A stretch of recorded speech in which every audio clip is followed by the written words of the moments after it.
That last panel was great, and as a pediatrician, it had a lot of echoes for me in terms of IEP meetings, right? The tension between being collaborative and adversarial, right? Being intimidated by professionals comes up a lot for our parents of kids who are, trying to get special education services in the school, and that seems like another area where people could talk. We definitely find that for those IEP meetings, that bringing a friend or advocate, which you get in the court generally, that bringing snacks, because breaking bread together helps to pull people into a more collaborative mode.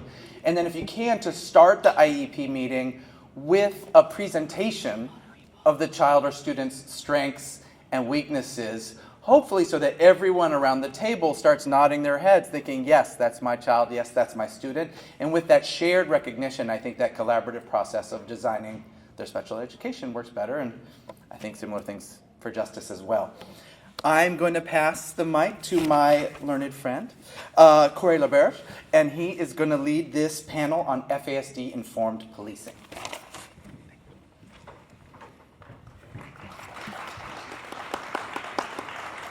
Welcome.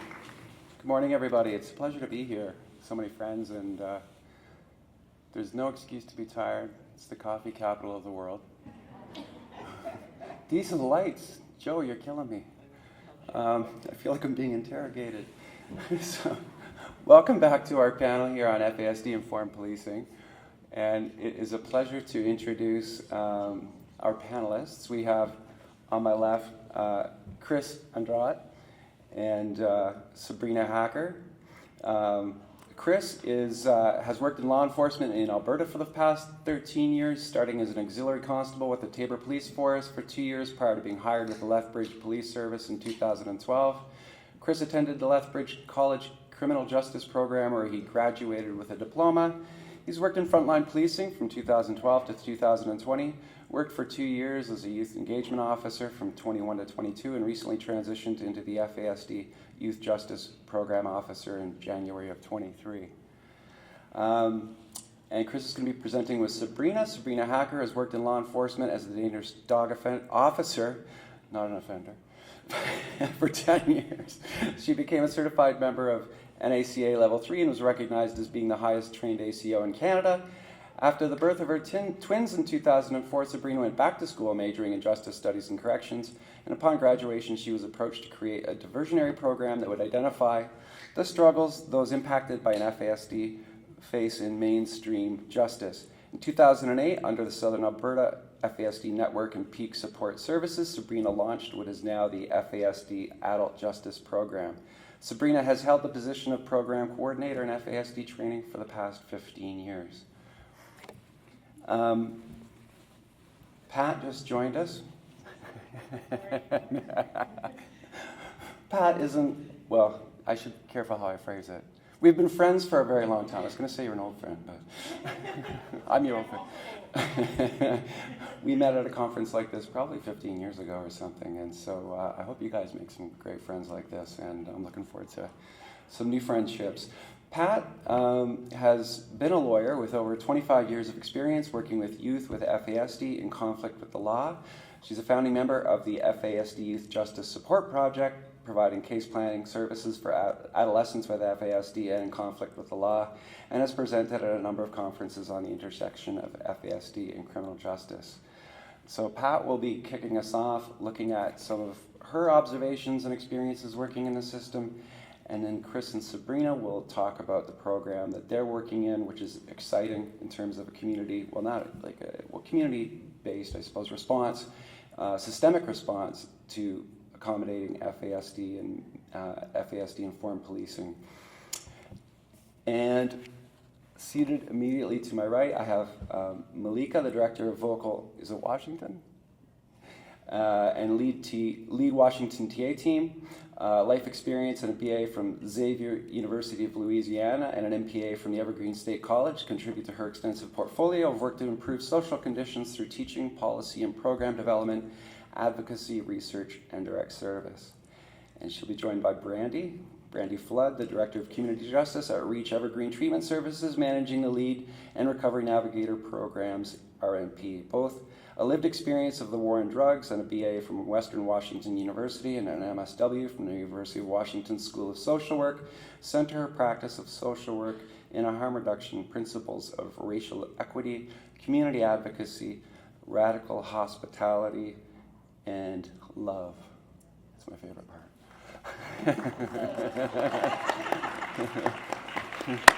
Need more love. So, Pat, welcome.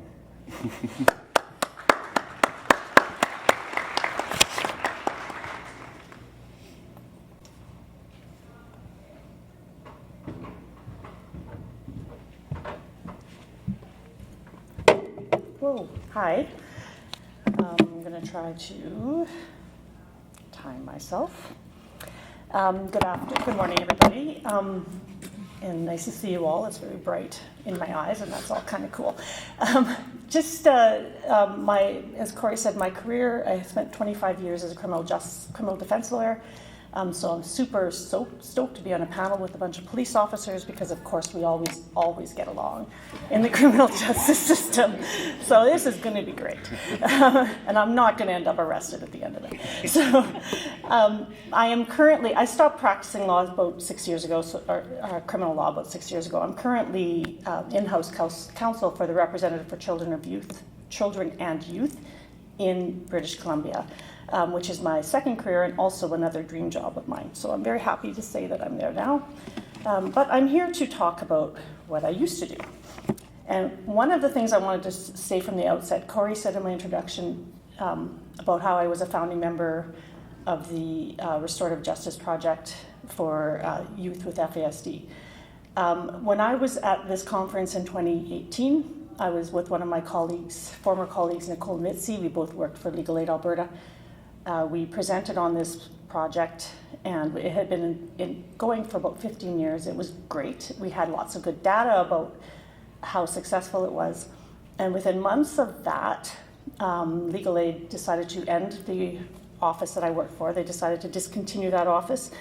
And those of us who were involved with the FASD project within months to 1 or 2 years had left the organization. And as far as I know, that project still exists on paper, but I don't know if it actually does anything anymore. And I'm not. That's not to say it doesn't, because I don't know. Nobody I know seems to know if it's doing anything. And I raise that because we're here talking about innovative practices, and that was an innovative practice that was successful. And due to changes that were beyond the control of the people involved with it, it disappeared, or apparently disappeared. So one of the things I hope we take from this is when we find successful programs, we find ways to make sure that they are sustained. And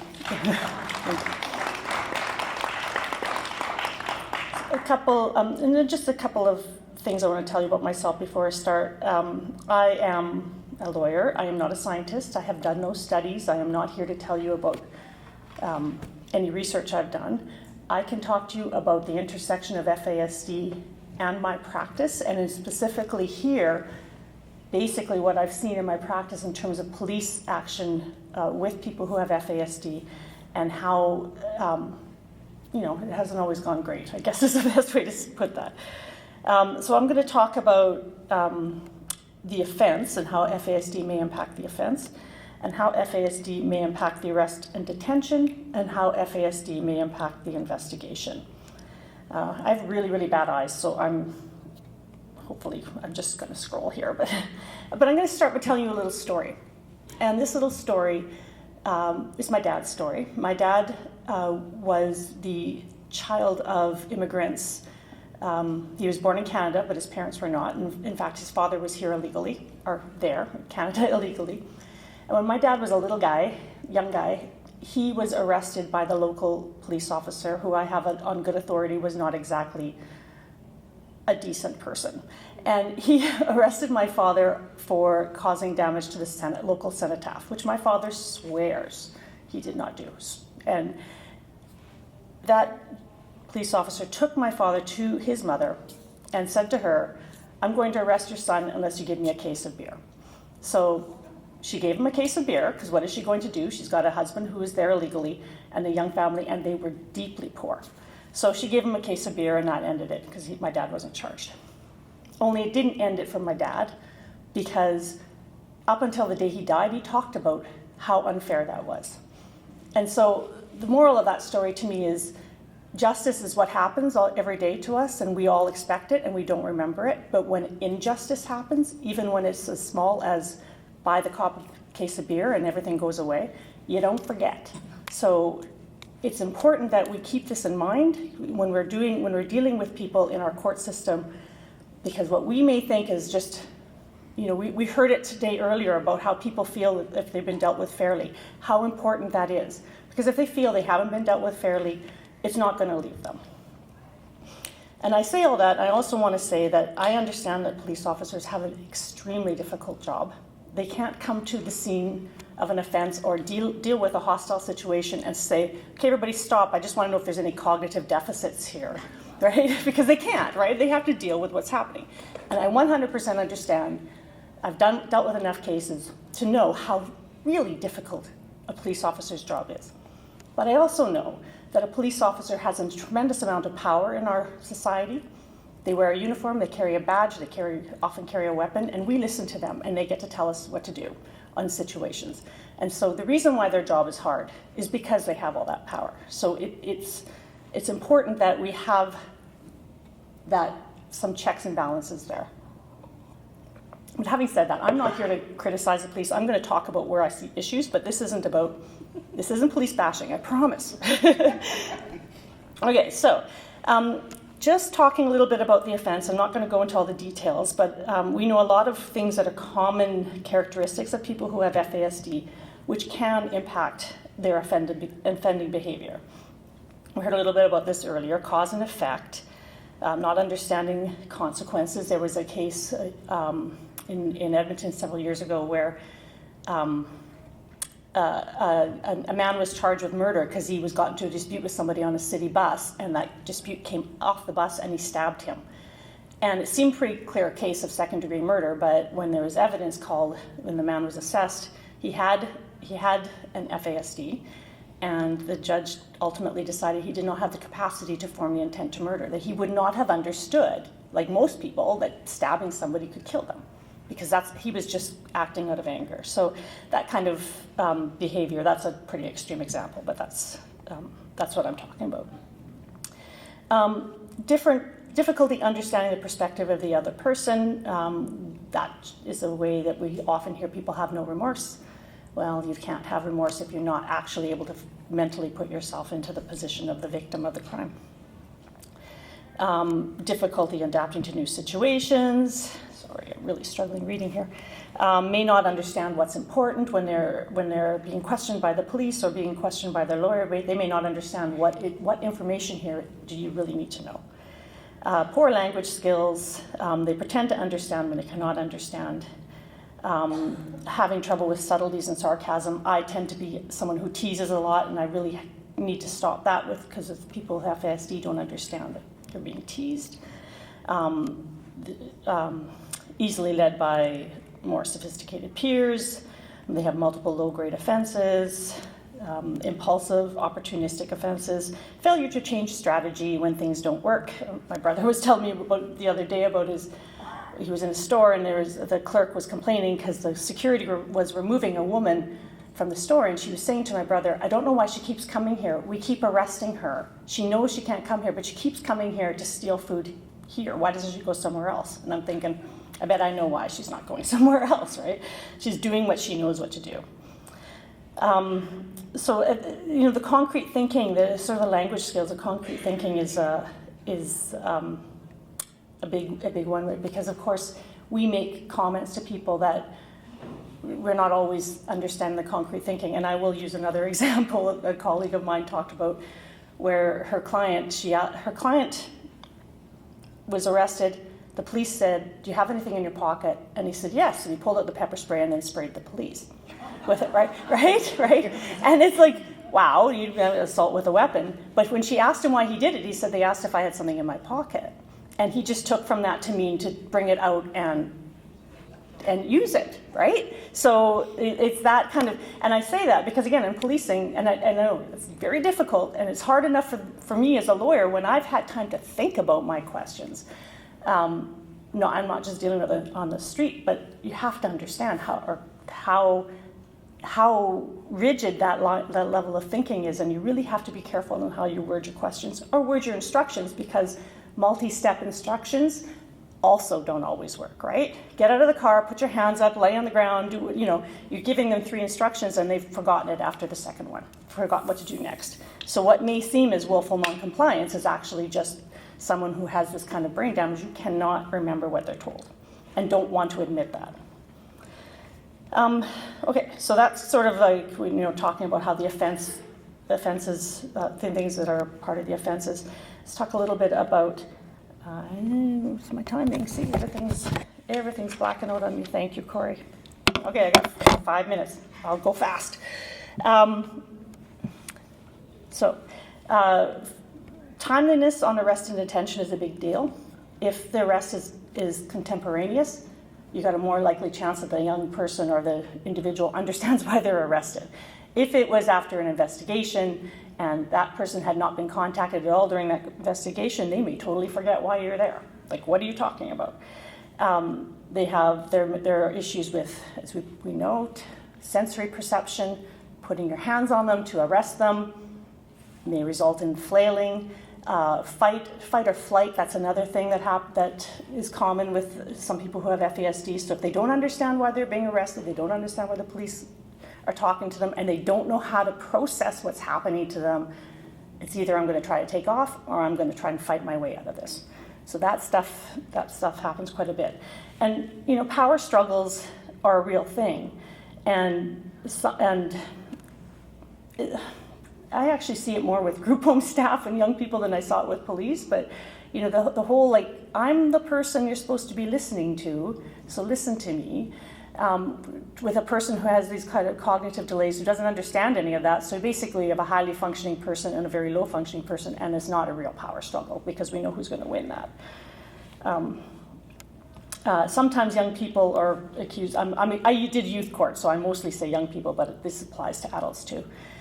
They sometimes over-cooperate on arrest, and I had a client once who just was arrested for caught doing a break and enter, and then took the police for a little ride around town to show them all the other places that they did it, not being asked, just being told. So that's just touching on arrest. Investigation techniques. I'm going to talk about statements because I think that's kind of important, and we're going to hear a little bit. I'm moderating a panel later that is going to talk about suggestibility, which is a big issue. I got 3 minutes. In Canada, the law on statements, the law on police interrogation, and I understand from my colleagues this hasn't changed over the last few years, for adults is if you're arrested and you get your one phone call and you come back to the police and the police say, are you satisfied with the legal advice? And you say yes, you may not get an opportunity to talk to a lawyer again. So now if you have this kind of cognitive issues and you're being interrogated, what are the chances that you're going to remember that your lawyer told you not to say anything? You don't have to say anything, you can just be quiet.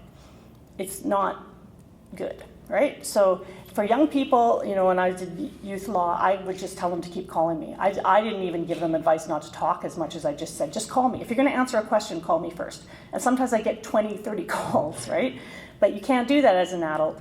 And so I think that's a very dangerous thing for people who have this kind of deficits, because it's really unfair. You might think it's kind of fair, like you did something and you confess. First of all, they're not always confessing honestly. And secondly, it is a disadvantage for them as opposed to somebody who has all the cognitive ability to say, okay, my lawyer told me not to talk, so I'm not going to talk. So that is one of the biggest things I see with investigation techniques is the statement and how admissible it will be. I have 1 minute, and I think I'm going to stop because I was really much faster than I thought I was going to be. Okay, so thank you.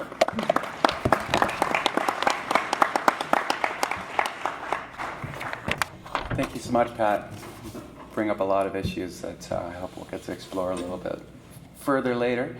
And consistent with the last panel, I'm not a very good moderator. We will be having questions at the end rather than having it after every single presentation. So there'll be plenty of time for that, and we do blend into lunch. So I'm told that the panelists, for the most part, might stick around for a couple of minutes if you have any questions after the formal part of the presentation. But I'm wasting time, so Chris and Sabrina, please go ahead.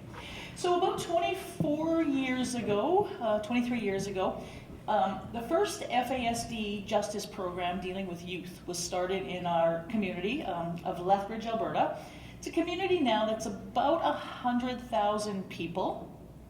That program was made available through a connection with our South Alberta FASD network.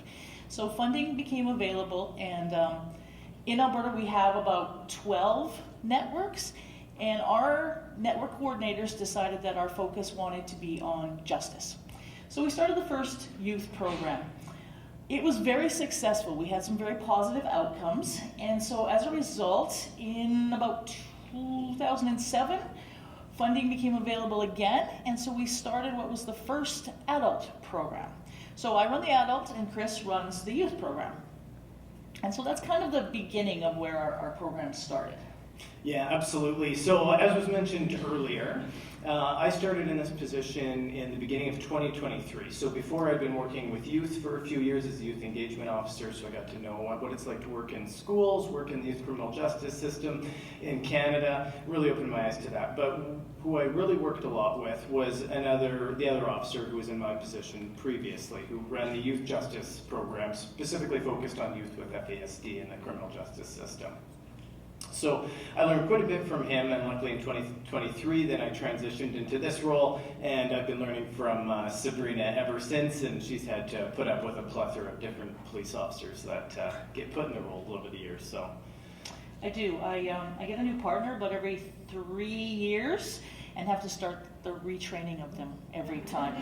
I've been in this role as the only person for about 15, 16 years now, so constant restart. yes.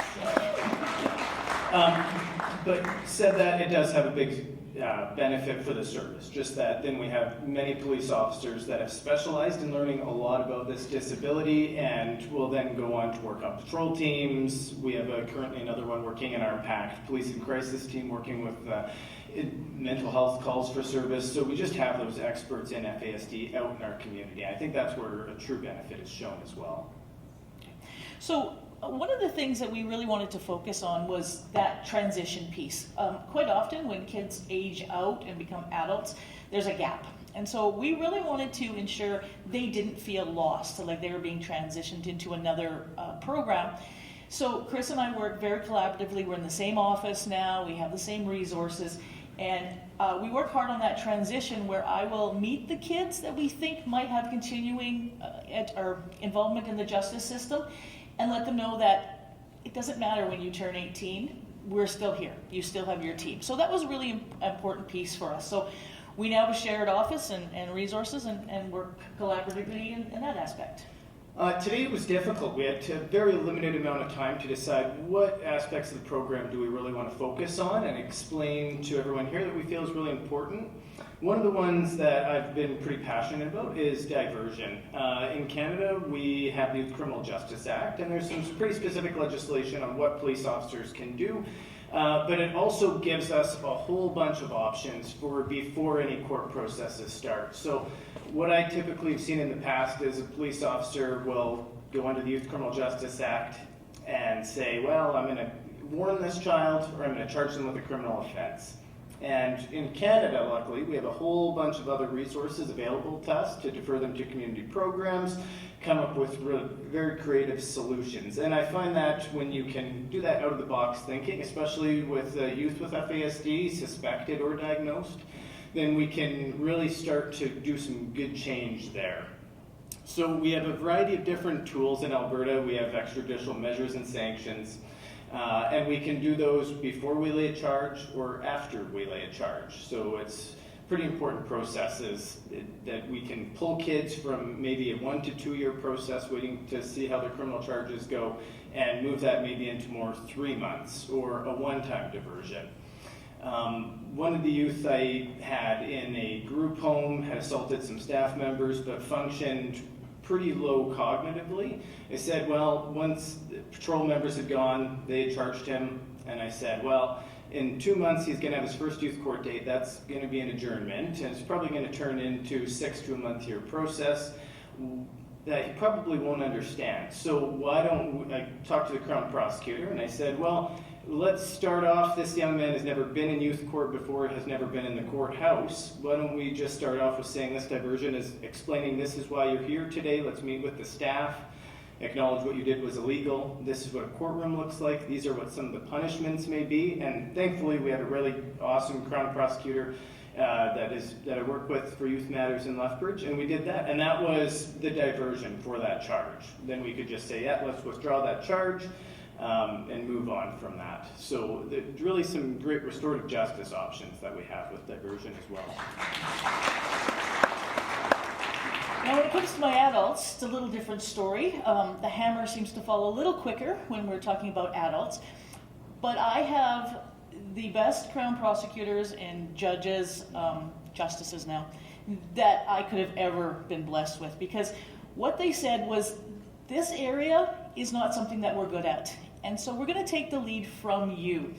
So I have a lot of discretion as to how I want to see those outcomes come out. I mean, we have sentencing guidelines, but I can say, look, you know what, this is this person's first time, and it might be a serious offense, but let's look at alternatives that we can fit in there. So I can introduce such things as restorative justice practices. And when it comes to FASD, the restorative justice or the healing circle type model works really, really well. It's something very tangible. It's something that has lasting effects. And so the judges will quite often just give me free rein to say, okay, you craft this and we will make it fit into our system. So I've been very, very lucky that way. The alternative is also true when I might just need to have a timeout for this person, and that's what we call jail. That's the adult version of timeout. And so even though the courts don't like to say, okay, we're not a mental health institution, we are not a rehabilitation when it comes to addictions, what they will do is put a person in custody for me long enough so that I can dry them out, deal with that addictions, make sure they're back on their medication. So I really get to play both sides of that coin quite often when it comes to some diversion sort of techniques and models. We craft what is needed in our community. Yeah, and this is really only made possible, I think a few people have mentioned that, is that we deal with an adversarial system. It is very tough to get things done if we're fighting each other. One of the best things I can suggest if you're dealing with matters in youth court is, one, be an advocate for an individual that you suspect or maybe have FASD. Just be that person to speak up for them. And we just put everyone else in the criminal justice system, just put your ego aside. I'm a police officer, but at the end of the day, the big picture here is we have a youth that is getting into some trouble. Why is that? Is there some family issues at home that need to be addressed? Are they going to school? Just really try and look at it as a big picture and then work with duty counsel. A lot of the times the police, and it is funny with defense lawyers, we don't get along, but I do a ton of work with our duty counsel. Every time I have one of my youth clients that comes into court, because I'm at youth court every single time that's sitting, then I'll help connect those youth with FASD, with duty counsel as well, and say, hey, well, let's have a chat with the Crown. This is a case, a charge that's applicable for diversion. This is where we can go in this route, or else trying to include parents and family caregivers involved in the process as well, just so everybody is working and on the same page, because all too often I see there's a lot of fighting. The defense lawyer just wants to get rid of everything. Family wants to have a whole bunch of conditions that don't matter on them. So just get everybody on the same page so we have one outcome and it's just not as confusing for the clients that we're really there to solve their problems and help them. Yeah, and the same thing is very true with my adults. And I craft what's called a court information plan, and that is done with the person that I'm working with. It would be lovely if I could go in and just say, okay, this is what we need, this is what the individual will do. Those plans will immediately fail, though, because that doesn't have the input from that FASD person who's been charged. So we really work hands-on with the adults and the kids to assert or determine what is going to work for them and what's not going to work for them. And that piece they don't always have when they're just talking to a lawyer. One of the benefits we have when we're in our community is that we work with a network. There's probably, I don't even know how many partnerships we have, dozens and dozens of partnerships. And so we have access to a diagnostic clinic, we have access to counselors, we have access to Alberta Health Services, which will oversee like a First Steps program. So we can pull all those tools together and present them to our individual and say, okay, what's going to work for you, what's not going to work for you. And so when we are crafting an outcome that maybe entails a probation order or something like that, we've already outlined what they need, and that's put forward before the courts. So that's all part of our diversion process. Yeah, and then the second part of what we thought is probably the most important thing to touch on, especially with FASD-Informed policing, and I've heard it many times today, and I am so glad the previous speaker had mentioned a lot of the same issues, that's exactly what we focus on, is just training them in what is FASD as a disability. Is this non-compliance, or is this perhaps somebody that just doesn't understand what's going on, somebody that has had a lot of trauma involved with the criminal justice system, with policing? Why are they reacting the way that they do? Were they raised in a household where the police were kicking in the door and arresting their parents since they were 3 years old? Well, they're not going to have probably a normal reaction to somebody in uniform walking into the room then. We also touch on a lot of, just with that, with making statement taking, interviewing, and just arresting individuals. So essentially what we're looking at for those things is voluntariness. Does this person have a true appreciation for what they're being arrested for, and how they can instruct counsel? As well as the repercussions of providing a statement to police. Do they understand when they're being arrested for an aggravated assault? In Canada, we have a few different levels of assault. Assault with a weapon, causing bodily harm, up to attempted murder. If an individual is arrested for an aggravated assault, that's extremely serious in Canada. You're going to come along with a lot more jail time than potentially just an assault would. So does an individual truly understand why they're under arrest and the jeopardy that they face, the jail time that they may face? So we train police officers, whether it's a youth or an adult, once you recognize that individual, if you do recognize that individual has a disability, especially FASD, slowing that down. Can we bring in support people into an interview with them? Can we maybe ask some questions to judge their level of understanding, to use the appropriate language when we're speaking with them as well too? Just as with youth in our legislation for youth in Canada, it's that we can't just read somebody their charter rights. We have to make sure it is to the understanding of that person, and maybe asking some follow-up questions to gauge their level of understanding with that as well. So putting those pieces in the minds of police officers that are, unfortunately, do a lot. You're running 24/7, but at the end of the day, when these matters go to court, those are the questions that are going to be asked, and we want to make sure that we are not treating people with disabilities unfairly or gathering evidence that is probably just going to be thrown out in court anyway because a judge says that wasn't voluntary. We've had some really prominent cases in Lethbridge where FASD didn't come to the surface until farther along in a trial process.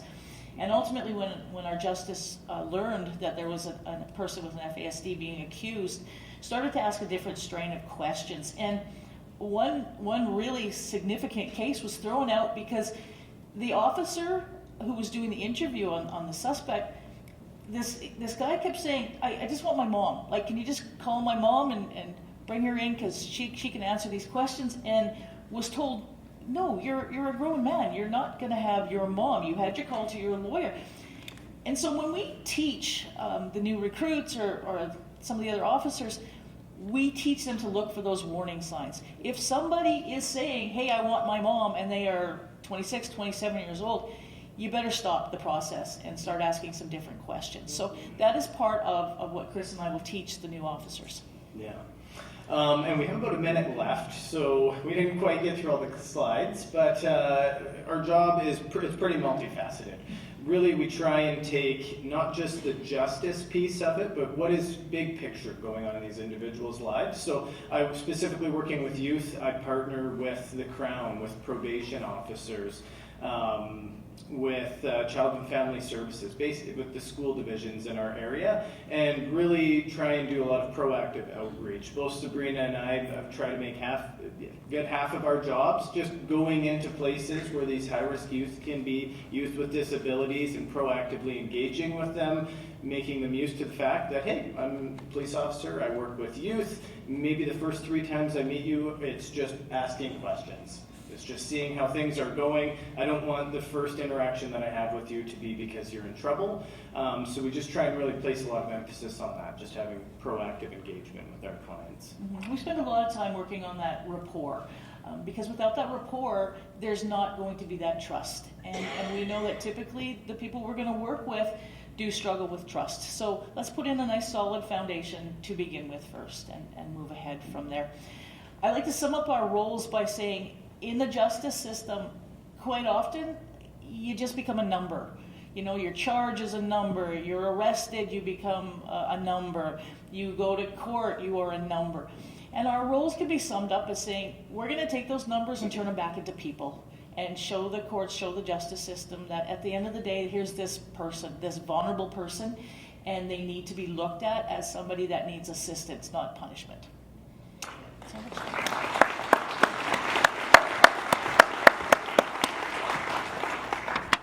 Thank you so much, you guys. Wish we had more time. I will turn things over to Malika and Brandy. Thanks. Good morning, everybody. My name is Malika Lamont, and I'm the director of the Lead Washington State Technical Support Team. And we work in Washington State teaching the LEAD model, which is a pre-booking diversion framework that can be replicated in your individual communities. I come also to this particular meeting today as a person that parented an individual that was experiencing FASD, and also recognizing all the different intersections in her life and experiences in her life that traumatized her as a person that was a part of the foster care system, that had been taken away from her family, her culture, and ultimately, sadly, she passed away from an overdose, which is oftentimes the progression of what we see when we're trying to suss out where all these different intersections of trauma impact people that experience FASD. And so the LEAD model is a system change initiative, and I'm hearing repeatedly from people that are speaking today that they recognize that it's not just the criminal legal system, but also our child welfare systems, our family support systems or separation systems. So today I'm going to share with you, though, about the LEAD model and how it is a modality that can help enhance public safety through system change. Next slide, please. Oh, wait, I got to click on my bad. Sorry. Anyway, okay. So the LEAD model was born here in Seattle, Washington. It had many parents. It came from a deep sense of conflict that I've heard some folks mention, you know, like, well, so-and-so is going to do this and so-and-so is going to do that. So people it was an equity, it came out of a racial disparity project. 60% of the drug arrests in one neighborhood in Belltown, that's not very far from here, were black men. 6 to 8% of the total population of Seattle at that time was black people. And the Public Defender Association, Lisa Dugard in particular, was suing the pants off of the city and the county over and over and over again, and winning. And then one day, a law enforcement officer said, well, are we going to just sit here and keep fighting, or is there something different that we could do? And that was LEAD's conception. And it was mishmash of individuals. There was a social worker that had her own lived experience. Eileen Corcoran, rest her soul. She was deep in the harm reduction movement. She helped design the case management model for LEAD, which is a wraparound intensive case management. There were harm reduction experts and people that had been a part of the movement from the very beginning. That's how I heard about this. Chris Nareb. And he's one of my mentors, and he told me, yeah, I'm sitting around with a bunch of cops and some attorneys, and I was like, well, you let me know if we need to come recon you. You know, like, it sounds a little dangerous, a little sussy, I don't know. Anyway, and then there was a bunch of attorneys, and there were law enforcement. And in 2011, it was launched as the first pre-arrest, pre-booking diversion initiative. And it has earned since then federal recognition as a best practice, as a promising practice. It has been more deeply embedded in Washington State's approach to engaging with folks that experience behavioral health issues and poverty that bring them in contact with law enforcement, recognizing we can't arrest our way out of these situations and that we need to support folks, and recognizing that people that oftentimes are labeled as having and do experience some of the most profound behavioral health issues, it's been a long road for them to get there. And there's oftentimes undiagnosed FASD, amongst other things, happening with individuals, and that continuing to traumatize and incarcerate people isn't going to change that. But the case management model of LEAD, where no one is, you don't get dropped, there's no end date. And that's particularly relevant for folks that are experiencing FASD because that is organic brain damage that is not going to change. Next, sorry. Click.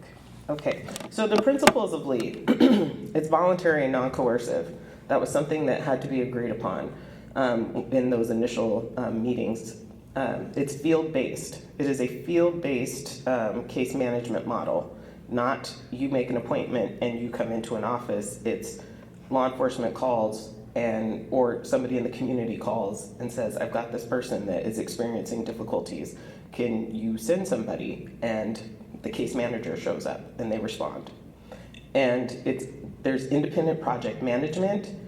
So what that means is that an entity that is outside of all of the different partners, ideally speaking, is the one that is coordinating the whole entire project. Because this is not just a program, it's the implementation of a model that includes prosecution, defense, community, civil rights leaders in a community, activists, clinicians, law enforcement, and the project management entity.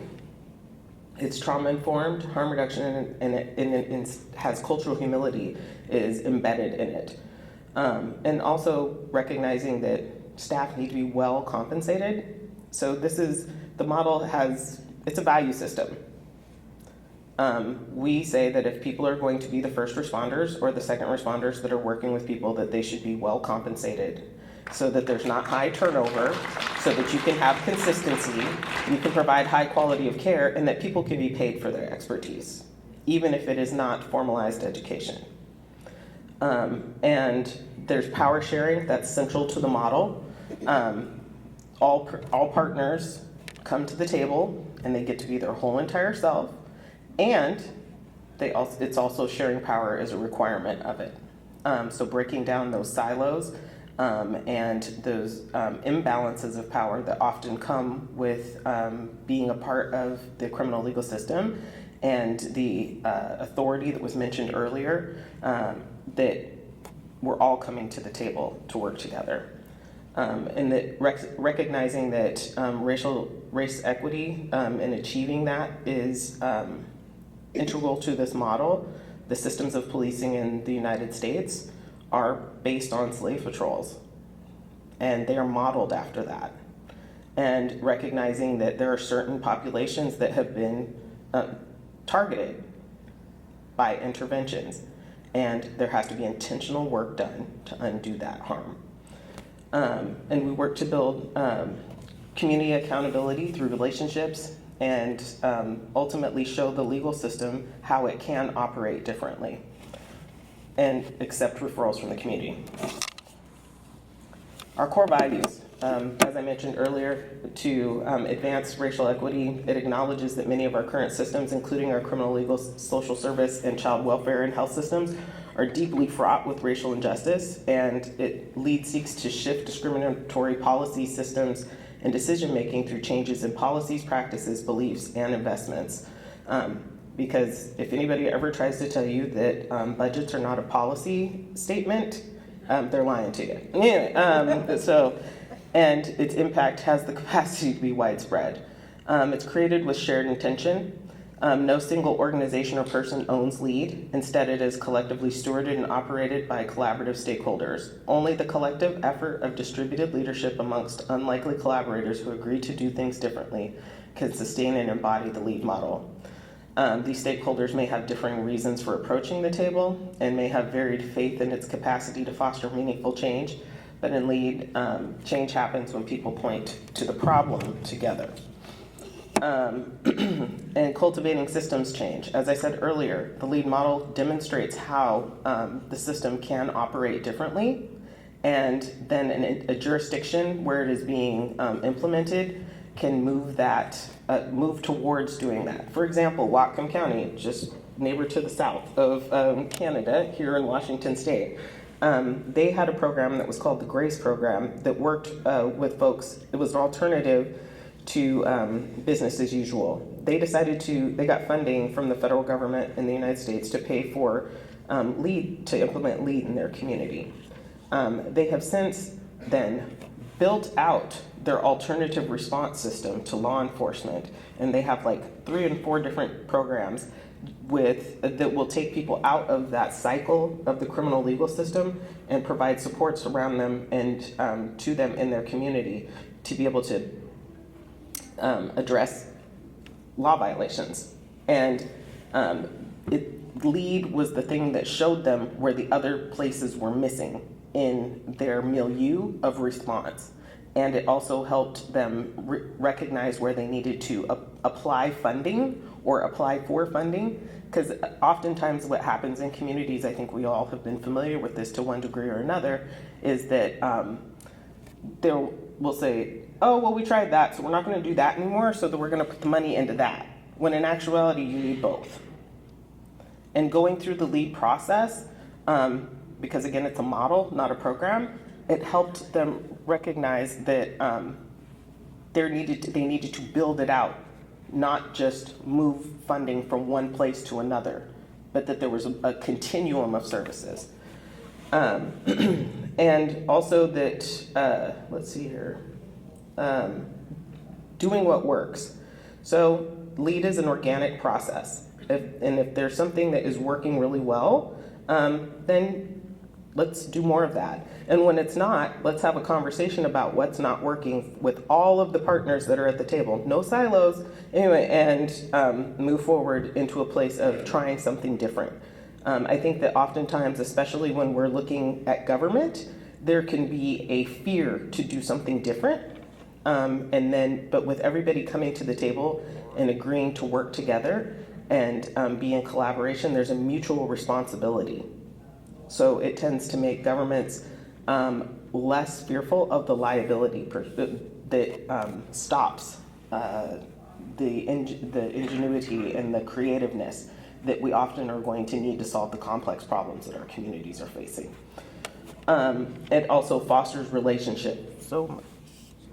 Okay, we're gonna hurry up. Okay, so fostering relationships of all of those different partners at the table, and ideally increase diversion from the criminal legal system, and also community members diverting folks into service. And that is, after 2020, it was something that was happening around the state to a degree, but intentionally in 2020, we moved into let everyone advance with dignity, and recognizing that referrals should not only just come from law enforcement, but they should also be able to come from the community. And respecting the autonomy of the individual and also of everyone at that table, and take the harm seriously. That is a core value of the core tenet of harm reduction, is that we take all the harm seriously. And so the LEAD model key methods are through the case management, collaboration, community-based nature of the work, and continuing care for individuals. And then obviously working those diversion and referral pathways, centering it within a harm reduction approach, recognizing that housing first, and not having requirements for sobriety in order to receive housing, that we need to meet people where they are. And then system change, of course, is we hope the final. So with the LEAD model, we hope to move from a punitive cycle to a compassionate community-based care cycle. And LEAD okay. And this is where Brandy's going to take over and talk about compassionate community care. Well, I don't think I'm going to take over because we're over time. So I might speak to some things in the questions. Should I do it like that? Sure. We'll do it like that. Sorry. Brandy didn't want to interrupt. And I know lunch is coming. So the mics are out here. And like we said earlier, if you want to make sure that you're not asking anything that's revealing too much in the way of any confidential information, and if anything does come out, it stays in the room. But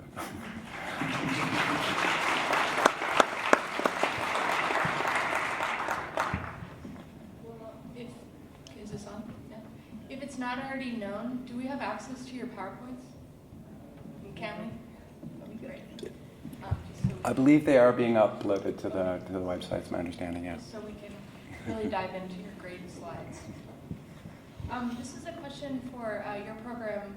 I was kind of curious if I work with tribal communities in Washington State as a guardian ad litem and a mediator, and I'm wondering if your program also, similar to the LEADS model, has started to be implemented in other communities where you've seen that as being successful, so that that's kind of happening in that sustainable side of the programming. Yeah, unfortunately, we haven't seen a ton of success even within Canada for other police services taking over this model.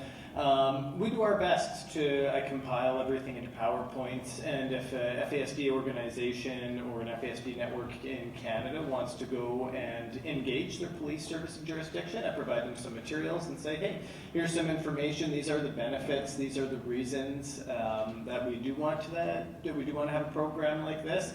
Because when we look at the rates of justice involved individuals with FASD, it just makes sense that we would have police officers trained in this, training other police officers in this as well. So that's there's not a lot of programs like ours, but we're doing the grind to try and get some more like that in the communities.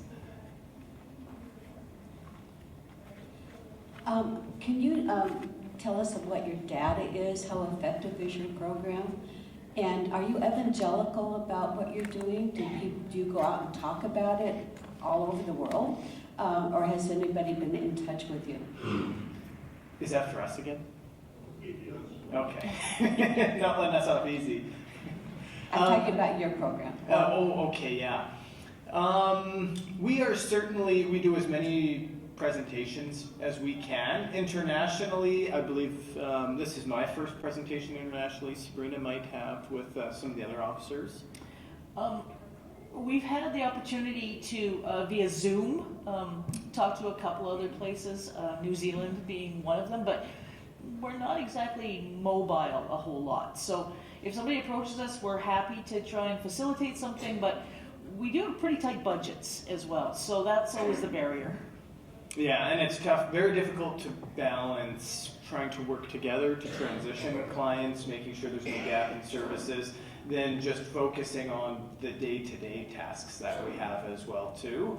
And then with training, so when we get back, then we're going to be training the Lethbridge Probation Office on FASD again as well. So it's really just that fine balance of being there enough for clients, trying to do community outreach, and then trying to run a program together as well. It's difficult.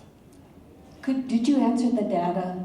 Oh, and the data? I know from my program, we call it a birth to death program. So you're free to come back anytime you need. So I kind of monitor that, and I sit at between 63 and 68% of my clients once I've had involvement with them, once we've stabilized them and gotten them into proper supports, about 63 to 67, like I said, I will not see again. So they are out of the justice system and off to success. I have a question following up on Barbara's about funding and percentages. I'm a recently retired Superior Court judge from California, and I'm intrigued by this FASD Justice Program. Where did the funding come from, number one, and where does it come from? And number two, I think what Barbara was getting at, so what percentage of the juvenile and adult populations in the entire universe of the criminal justice are you finding in the program? In other words, how many people are you treating in the program? Yeah, I don't have complete statistics and a lot of data on that side of things. That's kind of where one of our weaknesses is. But I would say the vast majority of the clients that are coming into my program are going to have some level of justice involvement. I would say probably up to 80%. That's where I'm getting my clients from. I'm focusing usually on that 12 to 18-year-old range. Yeah, and in my program, because both of us will work with confirmed or suspected individuals, the stats are kind of all over the place. Like, we've done a lot of work with people and then had an assessment done, and it turns out they actually had a different disability or whatever. But we will assist with anybody who presents as if they might be on the spectrum. And the funding piece we can touch on as well too. Are we out of time? I can just go quickly. It's essentially the Alberta government provides FASD networks throughout Alberta, a certain amount of money to run their programming, and our FASD network in the Southern Alberta area chose to fund the Lethbridge Police Service for my position, which really motivates the police service to keep my position, as well as with Sabrina's organization for her position. Yeah, again, we're funded through the network. The network disperses the funds to the programs that we have under that network.